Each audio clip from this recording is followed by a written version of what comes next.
Alright, and I'm back with another analysis video. We are now on analysis part 2, 2s, 3s, and 4s. I will still be making a separate video for each. Let me start by moving us to... start up that slideshow. Alright, so we're going to start with the Two of Cups. Now, one thing I want to mention... Oh, and welcome back. I'm still terrible at intros. So, the Two of Cups, something I wanted to talk about, expand on what I was talking about earlier. I do these off the cuff. And the reason that I do these analyses off the cuff is because I haven't analyzed the Two of Cups through its reflection before. I've created the cards, I've created the concept art, I've developed each of the suits without reference to tarot cards. That's why I'm actually a little bit undereducated on them. I haven't been studying these, I've been creating these. So that's why I want to analyze them in this fluid, off-the-cuff form. So, Two of Cups. It's a two-people meeting. Online they say it's all about love and relationships and coming together and having a good time. You know, it's love and romance. So the first reflection of that card is the Two of Chains. And what that depicts is a man lying in bed, eyes closed, which obviously this art didn't represent, but he's laying in bed, eyes closed, and each of his arms are tied or chained to a bedpost. And next to him lays the key, which is within reach, but he's got to wake up in order to reach it. So if this is love and connection being a very positive or new or romantic thing, this is when it becomes a trap.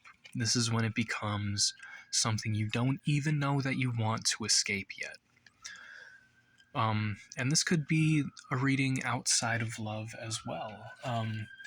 One of the things I was thinking about when I developed this card was, one of the ideas behind it is, in the original ideation of the card, there was somebody else in the room.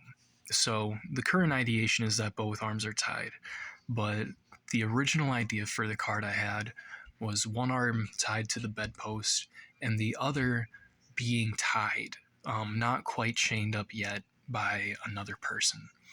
And so what that would imply is that you need to wake up and see the intentions of the people around you, that there may lie beneath their veneer of friendliness be trying to get you comfortable and into a vulnerable position. So the Two of Chains warns you to be wary and really think deep about why people are investing time in you. And then the other reflection is the Two of Ropes. So the AI art did not do a good job on this card at all. The way this card is supposed to work is there are two men tied to rocks by the ankle, right? So two ropes. And one of them pulls and yanks on that rock as hard as he can, pulling it with all of his might, putting all of his effort into moving this rock. And the other man is trying to cut his ties. And each of them hate one another. The man who pulls the rock hates the cutter for being lazy. And all of that pulling and all that yanking, it goes beyond a logical process. This is a moral judgment he's making on the man cutting his ties, because pulling the rock makes him bigger and stronger. It raises his status in the group of rock pullers. And that's what's made his life great, is his absolute belief in pulling the biggest, hardest load. Whereas the cutter hates the puller because he sees value in doing something other than that with his time. And he doesn't like being tied to a stone. Maybe there's another material out there he'd like to collect. So, yeah, that's the fundamental divide between those two philosophies. And so, yeah, uh, that's the Two of Cups. They're right there. Bye.